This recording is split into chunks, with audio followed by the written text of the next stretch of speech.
So guys, जैसा कि आप लोग वीडियो का थंबनेल देख पा रहे हैं, एसएससी जीडी का एग्ज़ाम अब आपका होगा फिर से, यानी कि री एग्ज़ाम आपका एसएससी जीडी का होना है। जी गाइस, ये वही 2024 का एग्ज़ाम है जो अभी हाल फिलहाल में होकर के निपटे हैं। सो क्या सभी स्टूडेंट्स का दोबारा होगा और क्यों हो रहा है दोबारा, ये सब चीज़ें जानते हैं गाइस हम लोग, क्योंकि एसएससी ने अपने ऑफिशियल साइट पर ये नोटिफिकेशन डाल दिया है। तो हम लोग चर्चा करते हैं इस बारे में, और दोबारा होगा तो किन कंडीशन में होगा और किन किन का होगा उस बारे में बात करते हैं गाइस। क्या सभी का दोबारा होगा, उसको देखते हैं। सो गाइस, ये है एक इम्पोर्टेंट नोटिस, इसमें लिखा गया है कि जो कंप्यूटर बेस्ड एग्जाम था कांस्टेबल जीडी का in central arm police force CAPF SSF and rifleman GD in Assam rifle examination 2024 was conducted by the commission on ये से ये, यानी कि 20 फरवरी से 7 मार्च तक जो कंडक्ट करा गया था। However due to the venue specific technical reasons notice in the review of aforesaid examination, a need has been felt to hold re-examination of candidate of the certain venues. Date shift, the list of such venues along with the date shift of the exam is attached as an exam. तो कैसे कह रहे हैं कि ये exam कुछ technical reasons की वजह से जो है, कुछ टेक्निकल रीजंस की वजह से, ये नहीं बताया गया है कि मतलब क्या रीज़न है क्या नहीं है, क्या तो वहाँ पर आउट हुआ है क्या नहीं हुआ है, कुछ टेक्निकल रीजंस की वजह से एग्ज़ाम्स को दोबारा कराया जा रहा है।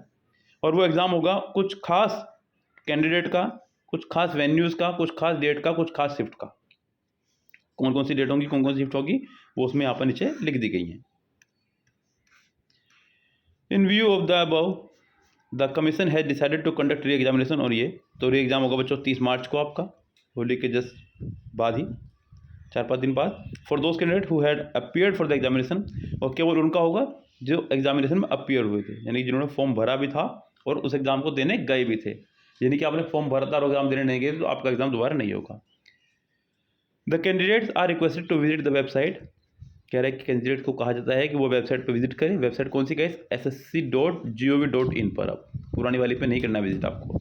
तो गाइस, कौन कौन से सेंटर्स का होगा उसके बारे में बात करेंगे गाइस यहाँ से हम लोग। तो ये लिस्ट दी गई है पूरी की पूरी। यस, सबका दिया गया है कहाँ कहाँ पे कौन सा होना है। ये एलन हाउस इंफॉर्मेटिक्स सेंटर्स है आपका कानपुर का। शिफ्ट का नाम भी दिया गया है, इतने कैंडिडेट से ये सब कुछ बताया गया है। तो किस 5 तारीख का है, डेट भी दी गई है, कैंडिडेट भी दिए गए हैं, शिफ्ट भी दी गई है, जगह भी दी गई है, रीज़न भी दिया गया है, जहाँ पर हुआ था एग्ज़ाम वो भी दिया गया है। तो हर चीज़ के बारे में बताया गया है क्लियर कि किन किन का एग्ज़ाम आपका होना है रिपीटेड। तो गैस, आप सभी बच्चे ये जो आप देख रहे हैं PDF, या तो आप ग्रुप से जो SSC का साइट है वहाँ डाउनलोड कर लेगा, या फिर आप हमारा ग्रुप ज्वाइन कर लीजिएगा इंग्लिश अड्डा टेलीग्राम पर, इंग्लिश अड्डा और ब्रैकेट में डाल दीजिएगा सौरभ जैन, वहाँ से आप ये चीज़ें देख लीजिएगा। यस, मैं इसको उस साइट पर डाल दूँगा। ओके गाइस, तो ये पूरी की पूरी लिस्ट है अच्छे खासी, जिसमें सभी के बच्चों के बारे में दिया गया है। तो पूरी तो पढ़ना संभव नहीं है, लेकिन आप लोग इसको आराम से ईजिली चेक कर सकते हैं। ओके गाइस, तो लग जाइए तैयारियों में अपनी। 16,185 बच्चे हैं, 81 शिफ्ट के एग्ज़ाम्स हैं। तो गैस, बहुत हैं बच्चे, ये एग्ज़ाम को कंडक्ट कराना है दोबारा। तो फिर से तैयारियों में लग जाइए अपनी। समय तो है ही आपके पास, कम से कम अभी 1 हफ्ते का कम से कम। तो शुरू कर दीजिए अपनी तैयारियाँ। ऑल द बेस्ट सभी को। Bye bye, have a nice day.